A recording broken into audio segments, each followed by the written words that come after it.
चाहत सुख दुख संग न छाड़ा। तो मैं कबीर साहब की एक और बात बता रहा था कि जहाँ जहाँ डोलो सोई पे कर्मा, जो कुछ करो सो पूजा। सोई जाओ तो करो दंडवत भाव मिटा मो दूजा।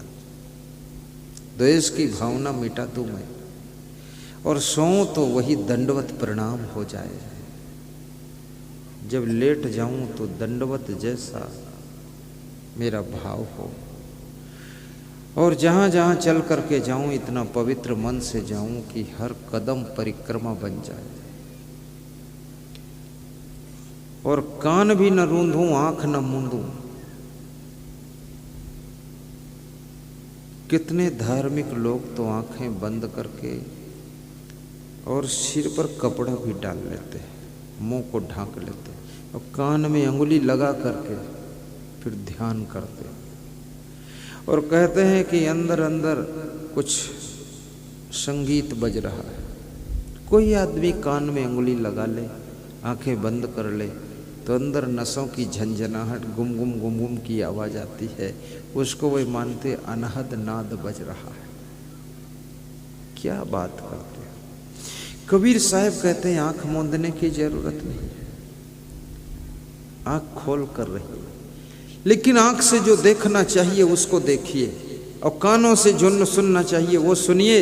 सुनने योग्य सुनिए, देखने योग्य देखिए, और बोलने योग्य बोलिए। ना तो मौन ज़्यादा साधने की जरूरत है, ना आंखें मूंदने की जरूरत है, ना कान रूंधने की जरूरत है, बल्कि इनका सदुपयोग करने की जरूरत है। आंखों से यदि संत का दर्शन कर लिया तो दुखों का अंत हो जाएगा। कानों से संत वाणी सुन लिया तो जीवन धन्य हो जाएगा, और हाथों से अगर सेवा कर लिया तो जीवन कृतार्थ हो जाएगा।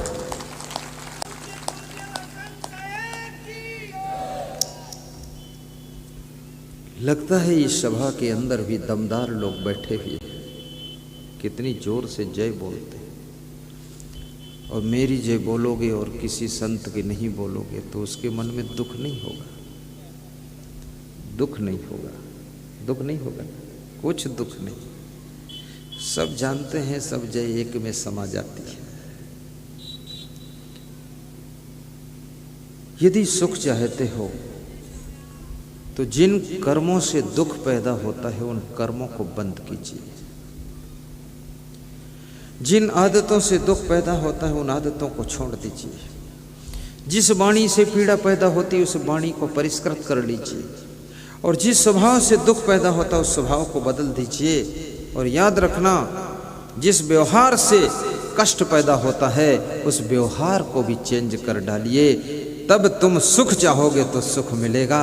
लेकिन यदि दुख पैदा करने वाली आदतों को नहीं छोड़ा और सुख की आशा रखते हो, सुख स्वप्न में भी मिलने वाला नहीं है। सुख उन्हीं को मिलता है जो सुख वाले कार्य करते हैं, अन्यथा दुख वाले कार्य करने वाले लोग हमेशा दुख में ही पड़े रहते हैं। सुख की कल्पना तो कर सकते हैं लेकिन सुख पा नहीं सकते हैं।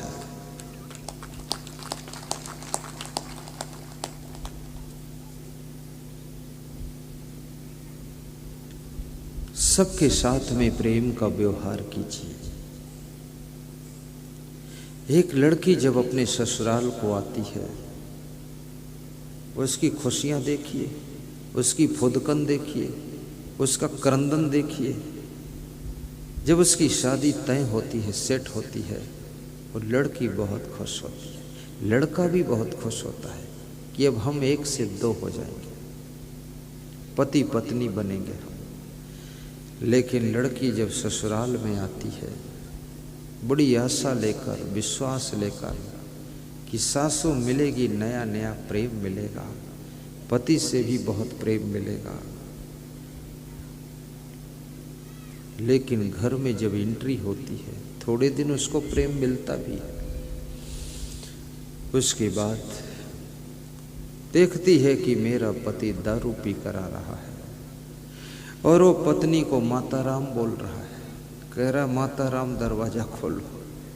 पत्नी के होश उड़ गए कि बड़ी आशा थी पति से सुख मिलेगा, ये क्या हो गया है, दारूड़िया पति मिल गया।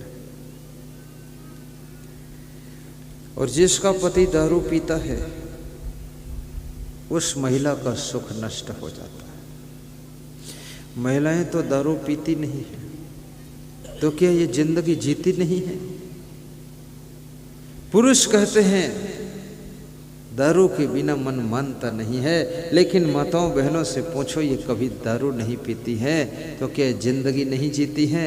ये तो बहुत खुश रहती हैं, इसलिए स्त्रियां ज़्यादा उम्र तक सुंदर और स्वस्थ दिखाई देती हैं, और पुरुष 25 साल की उम्र के बाद सुंदर तो बहुत कम दिखते हैं, थोड़ा थोड़ा बंदर जैसे दिखते हैं। कारण क्या है? ये सब नशा, व्यसन, तंबाकू, पुड़िया, पड़की, ये सिगरेट, बीड़ी, दारू, ये नशा से खून विकृत हो जाता है, लोही विकृत हो जाता है। और जितना तुम्हारा लोही शुद्ध होगा, लोही बोलते ना यहाँ, खून, ब्लड शुद्ध होगा, उतना ही ज्यादा तुम्हारा शरीर सुंदर रहेगा, स्वस्थ रहेगा। और ये नशा करने से रक्त विकृत हो जाता है, इसलिए मैं निवेदन करूंगा कोई नशा न करना। नशा नाश की जड़ है भाई, जिसका फल अतिशय दुखदायी है। और ये मनुष्य जीवन नशा में पड़े रहने के लिए नहीं मिला है, गाली गलौज करने के लिए नहीं मिला है। ये मनुष्य जीवन छल कपट, चोरी चपारी, चुगली चाई, निंदा बुराई करने के लिए नहीं मिला है। ये मनुष्य जीवन गुस्सा क्रोध करने के लिए नहीं मिला है। ये मनुष्य जीवन भक्ति करने के लिए मिला है, सत्संग के द्वारा स्वयं को पहचानने के लिए मिला है, आत्मज्ञान को प्राप्त करने के लिए मिला है, और आत्मा का मोक्ष करने के लिए मिला है।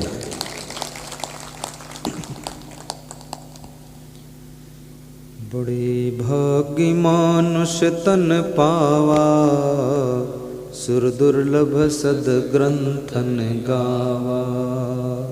साधन धाम मोक्ष कर द्वारा, पाए न जेहि पर लोक संवारा। साधन धाम मोक्ष कर द्वारा, पाए न जेहि पर लोक संवारा। खाया पियाया घाई के, सोया पाँव पसार। भोंदो कुछ जाने नहीं, को हमको संसार। खाया पिया घाई के, सोया पाँव पसार। भोंदो कुछ जाने नहीं, को हमको संसार। कबीर साहब ने उसको भोंदू कहा, जो केवल खाता है और सोता है। कबीर साहब कहते हो भोंदू है। अब भोंदू क्या होता है? गुजरात के लोग भोंदू समझेंगे ही नहीं। भोंदू का मतलब बुद्धू, बुद्धू का मतलब बुद्धिहीन। खाना और सोना ये जिंदगी का लक्ष्य नहीं।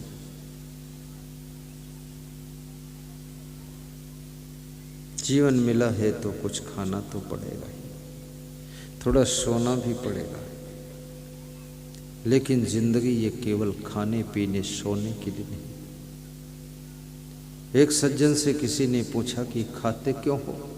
तो उसने कहा जीने के लिए। बोले जीते क्यों हो? बोले खाने के लिए। तो खाते क्यों हो? बोला जीने के लिए। और जीते क्यों हो? खाने के लिए। तो पूछने वाले ने अपना मस्तक ठोंक लिया, इसके सामने क्या उत्तर दिया जाए? ये खाने के लिए जी रहा है और जीने के लिए खा रहा है। वास्तव में खाते हैं हम जीने के लिए, लेकिन जीते क्यों हैं? हमारा जीना खाने के लिए नहीं होना चाहिए। हमारा जीना सत्संग और भक्ति के लिए होना चाहिए, परोपकार के लिए होना चाहिए, सेवा के लिए होना चाहिए। हमारा जीना दूसरों की जिंदगी को भी बनाने के लिए होना चाहिए।